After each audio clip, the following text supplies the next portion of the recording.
Hello, my name is Romina Monsanto, and I'm the cello professor at Colorado State University, and I'm here to help you with your Colorado All-State Orchestra cello audition. So let's begin. First, you start with your scales. The first one is F sharp major. Now that can be a little nerve-wracking because you have 6 sharps. If you're struggling with the 6 sharps, just remember not to think about each note, but instead what you want to think about is the form of your hand. So a way that you can practice this, just maybe start with actually an F major scale where you only have one B flat. So, if you start, you can actually play this a half step higher, and then it's going to be exactly the same. So that would be a way to practice this.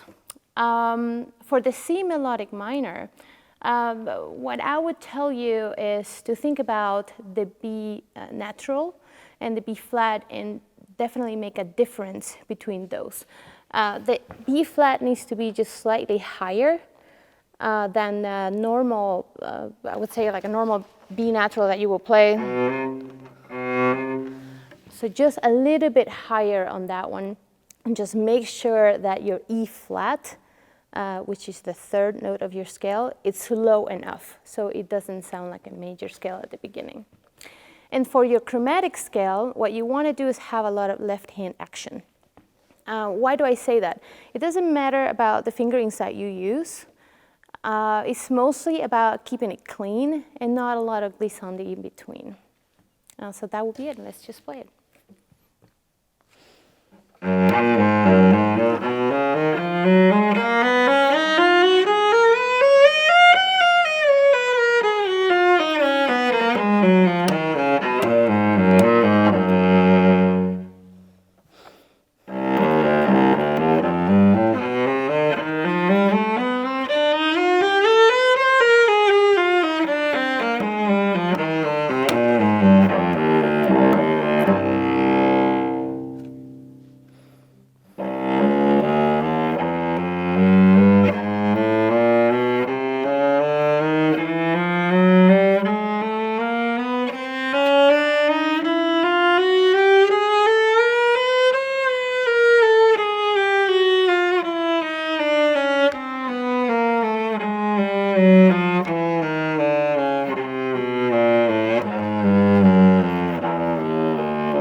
So now let's talk about Beethoven Symphony 5, Movement 3.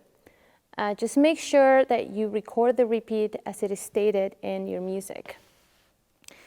A few things that you really want to check. First of all, your intonation, your tempo, therefore always use a metronome, and your dynamics. Now in this case, you only have a forte at the beginning, which is written again right after box 2. That just means that you have to be very consistent with your dynamic. One of the main issues that you find in this excerpt is rushing, therefore the metronome, but of course we got to talk about the bow. Now, what you really want to think about, first your bow stroke, you want to grab and go. You really just want to do that. You grab it and you leave it, because you want to leave a separation between all of these notes. But you never really leave the string. And the other thing you want to think about is the length that you're using while you are playing the string. And that just means that you're going to use a little bit more length when you have, your half notes, a little bit less with your quarter notes, and a little bit shorter with your 8 notes. But also, when you're changing from the A string, you use a little bit more bow. And when you go into the lower strings, you use less bow. That's going to help you with rushing. And the other issue that you find most of the time in this excerpt is rests. If you go to your second box again, that's the first set of rests that you're going to find. You have 4 right there. But of course, you're thinking about 1, 2, 3, 1, 2, 3, 1, 2, 3, right? And you're going to be using your metronome.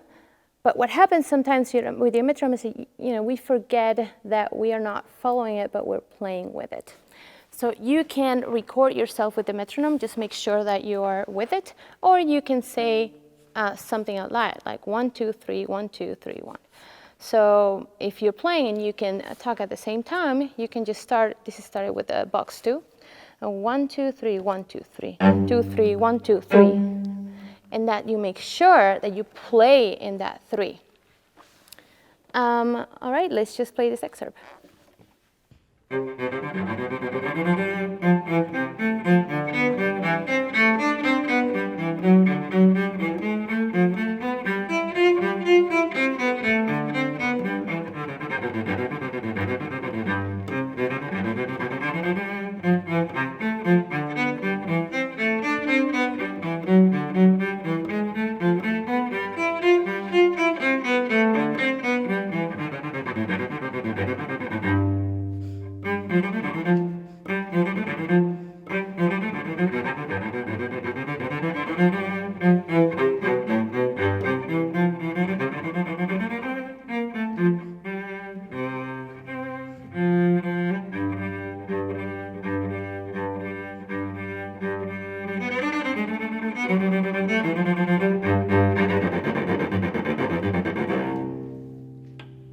So now let's discuss Debussy La Mer.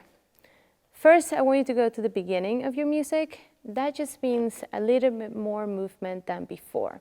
So I always encourage all students to hear the whole piece so you know the context of your excerpt. If you haven't heard it, I'll just tell you a little bit. Right before all the cellists start playing this, it's a very static moment. There's nothing so much going on. So your first note needs to come out of nowhere. A few things that you want to remember. First of all, is your texture. Don't approach this as a romantic piece that you have to go in the string a lot with your bow, a lot of vibrato, nothing like that. What you really want to think about is your bow moving from one side to the other a lot, and that changes according to your dynamics, which is my second point. If you have a piano, you don't want to use a lot of bow. It's a very, very small bow. And if you go to forte, then you use a lot of bow. So it's a lot of movement that you're going to see. And lastly, your short notes. Now your short notes that you see, if you go to box 9, your last note, your G, you have an staccato, and that's a short note. That's a 16th note, and you have a lot of those following that. You don't want to make that too short, because it is very likely that you're going to rush it. Again, use your metronome, that's your best friend, but you want to make it just a little longer and think about it as a pickup note to your next note. And last thing I'm going to say, always count. The first 2 measures of this excerpt, sometimes we tend to make that note a little shorter because it's really long, so just make sure you don't use a lot of bow in your sforzando to your piano.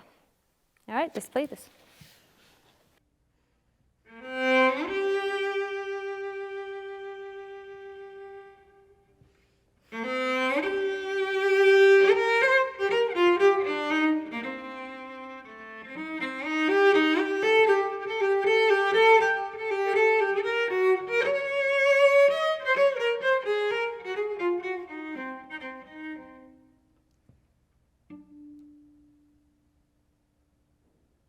Thank you so much for watching this video. If you have any questions, don't hesitate to contact me. Don't forget to have fun. Happy practicing.